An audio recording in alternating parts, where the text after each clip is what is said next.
સાહેબ બોલો, તમારું નામ શું છે? વિપિનભાઈ બારિયા. વતન ક્યાં?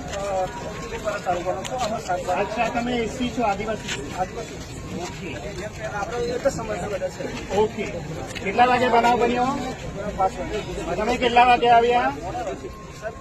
નહીં, તમે કેટલા વાગે આવ્યા એનો જવાબ આપો.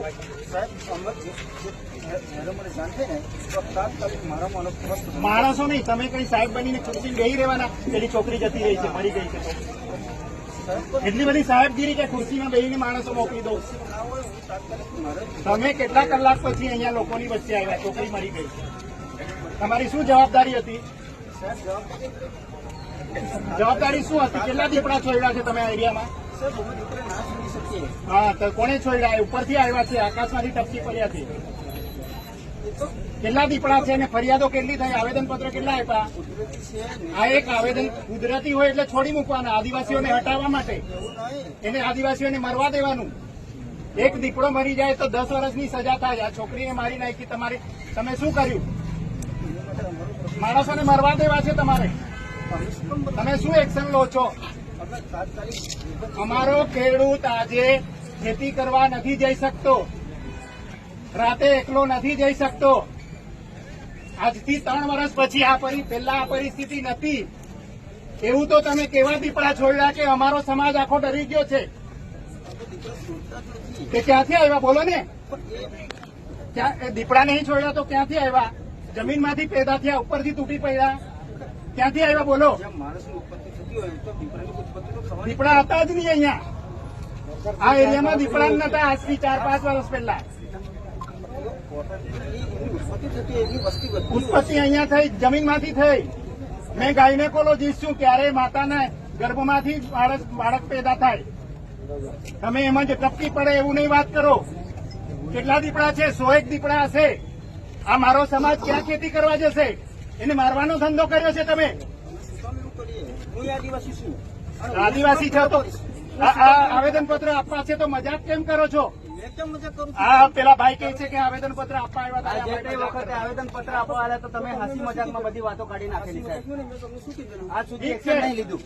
આ ઠીક છે, તમારો એક્શન પ્લાન શું છે બતાવો. આજ સુધી તો એક દીપડો નહીં પકડાયો. આવેદનપત્ર મારો એક્શન પ્લાન શું છે લેખિતમાં મને આપો દીપડાઓ માટે, જેથી મારો ખેડૂત સાંજે, સવારે, રાત્રે પાણી, રાત્રે લાઇટ આપે છે તો ખેડૂત ખેતી કરવા કેવી રીતે જાય?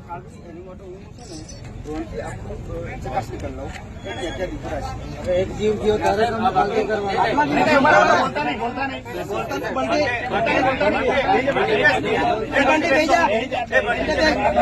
તો મેં ઉભો રહીશ.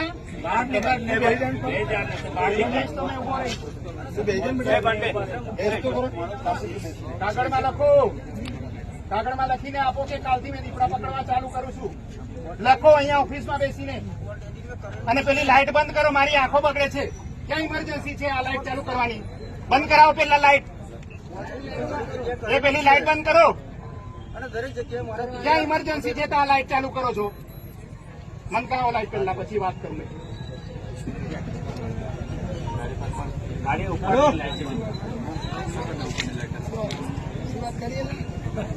ઠીક છે, હવે બોલો એક્શન પ્લાન શું છે તમારો? પિંજરા ખુલ્લા મૂકી દો. ખુલ્લા એમાં નહીં બકરું મળે નહીં કઈ. એમ જ ખુલ્લા પિંજરામાં તમે જશો? તમને પિંજરું મૂકી દે તો પિંજરામાં પૂરવા જશો? એક દીપડો પકડ્યો, અહીંયા 100 દીપડા છે, એનું શું કરવાના? અહીંયાથી છોડીને કુંભીકોતર છોડી આવો છો પકડીને.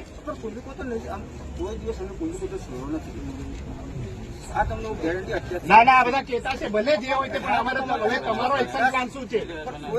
હજુ છોકરાઓ, હજુ માણસો મરવાની રાહ જોશો તમે? હું કોઈ રાહ નહીં જોતો. અને જો કુંભીકોતર છોડો ને તો તમારે પાસે ખાલી એવિડન્સ. હું તમે ખોટું શું કામ બોલું? હું તમને જે વસ્તુ છે હકીકત એ. તમારું કામ શું છે? આરએફઓ તરીકે તમારું કામ શું છે? જંગલ હાચવવાનું અને દીપડાઓ પેદા કરવાના અને આદિવાસીઓને મારવાના. આ એક બહુ મોટું ષડયંત્ર છે. તમે દીપડા છોડીને આદિવાસીઓને અહીંથી ભગાડવા માંગો છો. તમે જંગલમાં ત્યાં સફારીમાં મૂકો ને, કેવડિયા સફારી બનાવ્યું છે, ત્યાંથી બી આદિવાસીઓને હટાવ્યા, ત્યાંથી બી મારો છો. નથી ધંધો કરવા દેતા. અને હવે અમારા એરિયામાં આવીને અમને હટાવવા માંગો છો. કોઈ પણ જગ્યાથી નહીં, તમારી વાત અમે નથી સાંભળવાના. ડીએફઓ સાહેબને બોલાવો. ઇનપુટ કર્યા હોય ડીએફઓ સાહેબને બોલાવો. ત્યારે ઇનપુટ કર્યા હોય તો લખીને આપો. કાલથી હું કામ કરવાના છે, લખીને આપો મને. હમણાં જ અહીંયા જ લખીને આપો. અહીંયા બેઠા છે. કાલથી દરેક જગ્યાએ, કોઈ પણ જગ્યાએ હા, લખીને આપો ને હાથમાં. આ પબ્લિકની વચ્ચે આપો. પબ્લિકની વચ્ચે હું આપીશ. તમે જ્યાં પણ કહો ત્યાં હું પીજીનું મૂકવા તૈયાર છું. આજે તમે કહેવા માંગો બરાબર કેવી રીતે પેલા કોલા પણ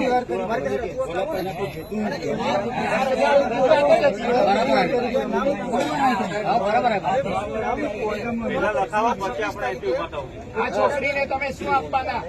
જંગલ ખાતું શું આપવાનું? મારા તરફથી સરકાર તરફ, મારા તરફથી નહીં, સરકાર તરફથી જે કઈ કીધું આપજો. લગભગ 5 થી 10 વર્ષની વચ્ચે આજે જે મારો સહાય છે તમારો તો પછી આગળનો એક્શન પ્લાન લખીને મને આપો કે આ કરવાના છે.